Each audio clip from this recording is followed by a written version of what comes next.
Hello everyone, welcome back to my channel. So this is a problem regarding to KVL. Okay, I'm taking a very simple circuit. I'll just show you how to solve this when KVL is applied to this. Okay, there are little more complicated problems also, but if you know the basic thing how to apply KVL in this simple circuits, you can solve it for next complicated circuits as well. Okay, so see, this is the question. In a circuit shown in the figure, find the current supplied by 7 voltage source. So here 7 volts is this one. Here is telling us to find the voltage, the current coming out from this voltage source. Okay, now as the rules of KVL are there, just what we need to do is see first draw the circuit diagram. Okay, whatever is given, please draw it again. I'm just showing here. You have to redraw it. Okay, now mark the various branch currents using the KCL. Now see, this is a branch, right? Now from here, this is one branch. Okay, again here it is dividing. This is from this node, this point, it is again dividing, right? Again here it is dividing. This is another branch. So we can just name it like, starting from this end, I'll take this as, these are the nodes. Okay, the joining points of two branches is nothing but a node. So this is A. Consider this as B. See, here it is dividing. That means take this as C. Consider this as D. Alright. Now consider this as E. Okay. We'll go here. This is as F. Okay. And we will take this as G. And we will take this as H. Okay. First you have to mark this. This is your wish. Okay. You can start A, B, C, D, your wish. Somewhere you have to mark this in this way. Alright. After you do this, you just mark the polarities of the drops now because of this branch currents. Now see the currents also. So first thing, from here we say the current is flowing. So here we will consider this as I1. Okay, I1. So see, after coming here, the current is dividing here. It is going to this side and it is going to this side also, right? Here if it is coming, you can write it as, if it is I2, I1, I2. So here you see the current from this node also is coming and from B also it is coming, right? That means the difference of these two currents will be passing towards D. That means I1 minus I2.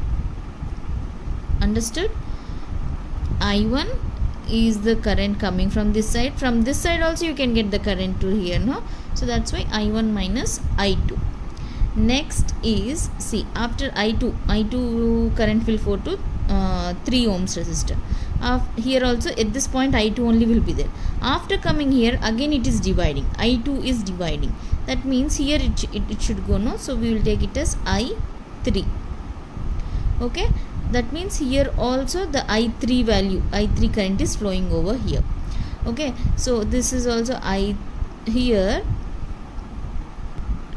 See, the current for this resistor, 1 ohm resistor, from I2 also it is coming. Again it has divided here. I3 also it is coming. Okay, so you can simply write here, only here the current is I2 minus I3 is flowing this side. Alright, here. Okay, this value, I2 minus I3, I just wrote here. Okay, so this loop, I1 is going here, I2, again it is dividing there, again it became I2 minus I3, again it is coming back over here as I1. Okay, now see, again we'll go to this loop, I1 minus I2. Again same current is flowing here at 5 ohms, and here it will be, see, at this point, okay, see here we are getting I1 minus I2 current also, and this I3 is also we are getting over here. So you can just write it as I1 minus I2 plus this I3 is also coming now, plus I3 at this point. That means for this resistor. Clear? So this is how it will flow. Alright, so after you have marked this current also, now we will solve. See, now here how many loops we are having?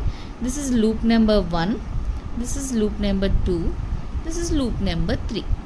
Now see the current directions. So we are telling it is going from this side. That means it is a positive terminal. The battery is having positive terminal, so it is going this side. So the first point will be positive only here. Positive for this resistor.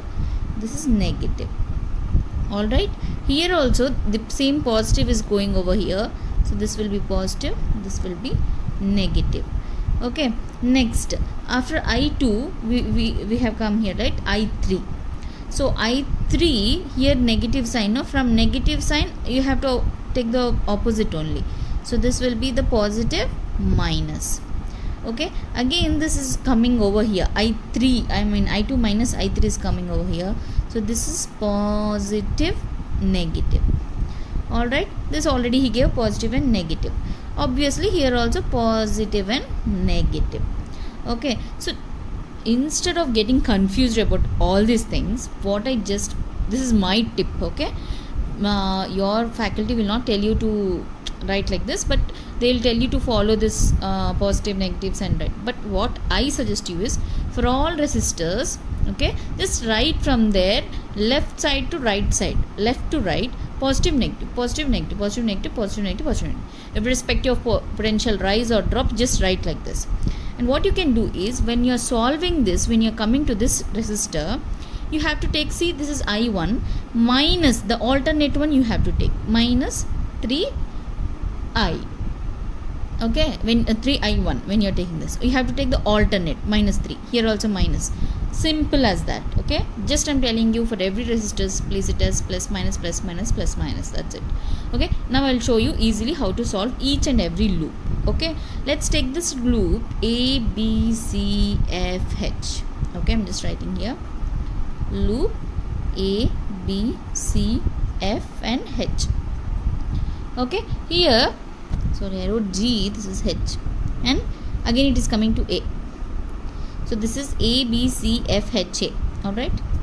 Okay, so when you apply KVL over here, see, like I said, the first thing what you are gonna get is, here if you come, this is minus 3I2. Minus 3I2. Next is, see, if here you completed this, now you are coming towards this one, this 1 ohm resistor. So obviously the alternate one, plus this here minus of I2 minus I3. So here alternate, after the minus is done, plus minus, alternate one, minus 5. Again if you come here, minus plus 7. Okay, is equal to 0. This is what you will get from first one. Alright, I think this is clear. Minus 3I2 minus I2 minus and minus plus I3, this is plus 2, is equal to 0. So this will be minus 4I2 plus I3 is equal to, taking 2 that side, this is minus 2. This is equation 1. Clear? I think this is clear. If you are not clear, please check back one more time. Okay, please go back again and just check it one more time. Now we'll take the loop C, D, E, F, C. This loop number 2. This is loop 1. Loop 2. That is C, D, E, F, C. Here C, minus 5. Here alternate one. The current over here is I1 minus I2 is flowing here. Alternate. Okay. Minus of 5. I1 minus I2. Okay. Here alternate, leave this one, plus 3, here we are getting I3, 3I3 plus alternate 3I2. Okay, I'm just writing over here. What is this? Okay, minus 5 I1 minus I2, sorry, plus 3I3 plus 3I2 is equal to 0. Okay, sorry, minus 5I1 plus 5I2 plus 3I3 plus 3I2. So this is nothing but, you can just write it like, see, immediately when I saw, I thought of cancelling this 2. Okay, but see, this is I1, this is I2, please remember. Okay, so this is minus 5I1, I2 is plus 3, so 8I2 plus 3I3 is equal to 0. This is second equation. Clear? Now coming to loop 3. See, 6, what we'll get here? Alternate one. Minus 6 I1 minus I2 plus I3. Okay, this is alternate one, plus 5. Here again 3, sorry not 3, I 1 1 1 I2 minus I3, again here minus 3 I3. Okay, clear now? I'll just write it. So loop 3, that is F E G H F.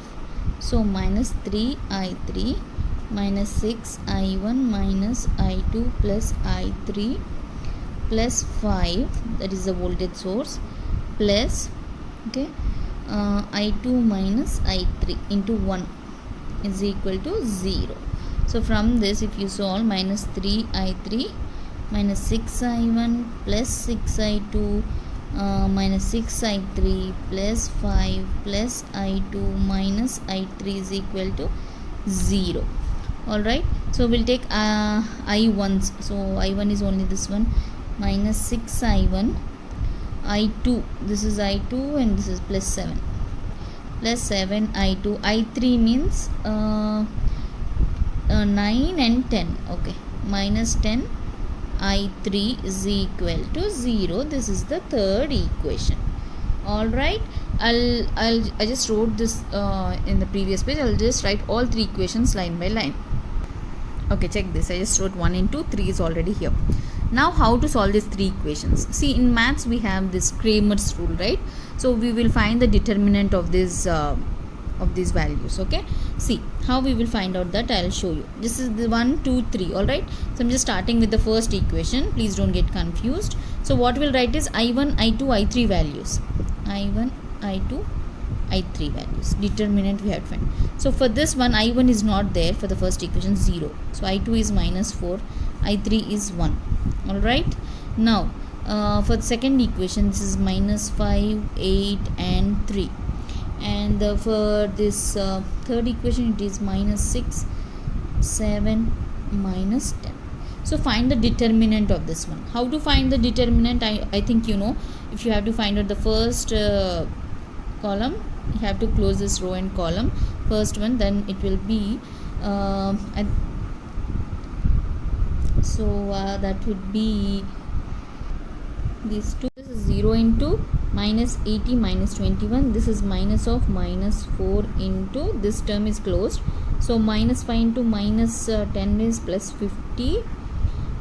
This is minus 6 into 3, that is minus 18. So minus of minus 18. Alright, and this one is 1 plus 1 into this whole term, minus 35 plus 48, minus 35 plus 48. So this whole term is 0. So this is plus 4 into 50 plus 18 is 68. This is 1. So 5 plus 3, 13. This is 13. Sorry, I wrote 18. So this is 13. So this is 272 plus 13 is nothing but 285. So D value is 285. Okay, you got this right. If you want to know this I1 value, what you can do is the values, the constant values over here. That means for this equation, minus 2, 0, 0. Okay, so these values you can place over here to get I1. Again, do the same thing, you will get I1 value. If you place those constant values again in this column, you will get I2 values. Okay, so I'll just keep it here. So D1, I'll just write it over here. So see, here I'm writing minus 2, 0, 0, 1 2 3 equations, right? So see, minus 2, 0, 0, this will be as it is, minus 4, 8, 7, 1, 3, minus 10. So here you will get minus 2 into this one, minus 80 minus 21, minus 80, sorry, minus 21. This is minus of minus 4 is plus 4. This will be 0 into 0, this is 0, plus 1 into this also will be 0. So this value is minus 2. This is minus 10, 1, 0, 1. Okay, so this value is 202. This is D1. Alright, D1 is 202. to get I1 value, the answer is D1 by D. D1 you got 202, okay, divided by this 285. So the answer is 0.708 amps. So this is positive value, so the current is flowing from positive direction. This is how you have to find I. If you want I2 value, what you have to do here, just this will be replaced over here. Again I3, you have to keep it over, same thing you have to do. But here, as he asked us to find the voltage across the 7 volts, he told, right? So that's why here the current only is flowing is I1. So that's why we just found I1. Okay, if he's telling us to find all the currents, the same Kramer's rule you have to apply. Okay, you'll get all the values. I think this is clear. This is very simple problem I have chosen just to make you understand how this actually works. Okay, it is little lengthy for this only, I can understand, but for clear understanding I wrote each and every step. So please check back this. I think it will be clear. Calculating over here, please do it little carefully. Okay, no mistakes. Any mistake, the whole thing will be gone. Okay, so if you have any doubts, please let me know in the comment section. Okay, any more doubts, please let me know. Thank you.